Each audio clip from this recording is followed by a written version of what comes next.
बा हेने आई पहिले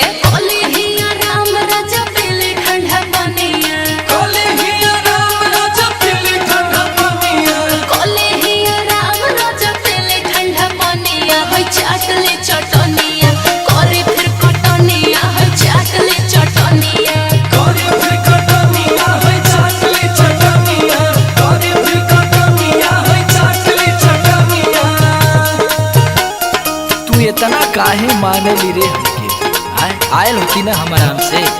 अरे का कही जी, दिन रात तो हमके राउरे नु चिंता रहेला, यही से नु भाग के आईनी हां कि कुछ खैले हो कि ना खैले हो।